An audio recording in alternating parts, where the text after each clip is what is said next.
Hey everybody, Dr. Ben here with Alpha Sports. Today we're going to go over mobility versus stability.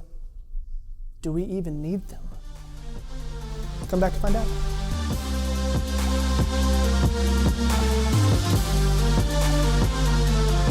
All right, Alphas, welcome back.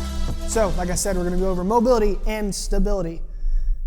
And if you need them, the short answer is yes, to both. You need them both. Okay, so what is mobility? What is stability? Mobility is the ability for a joint or a muscle to move through its range of motion freely without pain. Stability is the ability for that joint to stay stable and strong in that position that it's not going to break down or give out on you or just crumble to the ground. So we need both.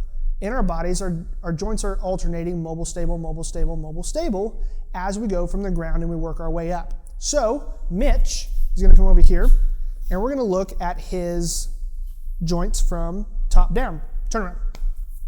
So, very top of your cervical spine, you see spine up through here has to be mobile. As you come down into this cervical thoracic junction, or CT junction, whatever you want to call it, needs to be nice and stable, because you need this mobility is going to work off of this stability. Same thing comes as we go out. That thoracic spine or that T-spine needs to be nice and mobile as well, so that your scaps can stay stable on his back.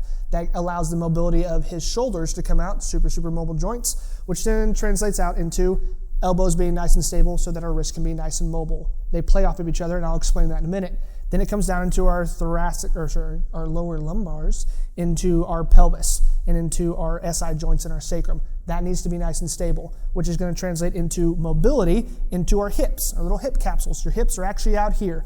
This is not your hips. These are your hips. Then we come down into the knees. Turn to the side for me.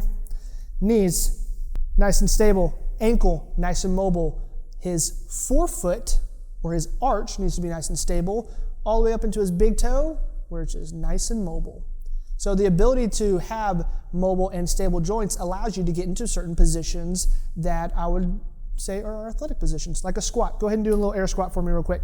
So as he goes down and goes into this air squat, what we see is that he's got good dorsiflexion in his ankles, which is mobile. He's got good mobility through his hips, but he's got stability through his knees, and they're not just shaking and moving all around the place. His low back is nice and stable, keeping his lats firing the whole entire time, which keeps him upright and his chest up off the ground instead of being caved over, which is what it's going to allow him to keep nice and stable through his scaps, because his mid-back's being able to stay nice and mobile. So you need both of those. Say, bring your hands up overhead, and he was going to go into an overhead squat, or just push something overhead. You don't even have to be into a squat to be able to do this, but you need to have nice and thoracic extension through here to be nice and mobile. Scaps need to be stable so that your shoulders can be mobile and you can get into that position. Come on up for me.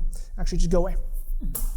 So the reason we actually need that is what we've seen in the athletic communities and in sports medicine is that when we start to get an injury, it's typically because one of our stability joints that we talked about, like our scaps, starts to break down. The shoulder is a great example of this. Throwers of all shapes and sizes in sports can relate to this. If the stability in your scap starts to go away, your glenohumeral joint, or this shoulder, this ball and socket, will start to compensate for that lack of stability in through there, and all of a sudden that mobility starts to shut down. That's what we typically notice when we have patients coming in here, or athletes that we're talking to on the sideline. They're like, I just don't feel like I have the full range of motion or mobility that I need into my shoulder. I don't feel like I can produce as much power as what I was used to, because the stability portion has typically gone away first. So that's what we see. Not always, but most of the time our stable joints start to break down first, and then that translates into our mobile joints trying to compensate. They compensate by getting tighter. The muscles around there will get tighter, and then all of a sudden we start losing that range of motion. Most of the time when we're working a joint and we're restoring range of motion, it's not actually the soft tissue that's changing its length. It actually rarely is. It's training your body to understand that I am stable in this position, I own this position, therefore I can go through its full range of motion that we have, and all of a sudden your range of motion is now greater. So, go forth with that information, do something awesome, become an alpha.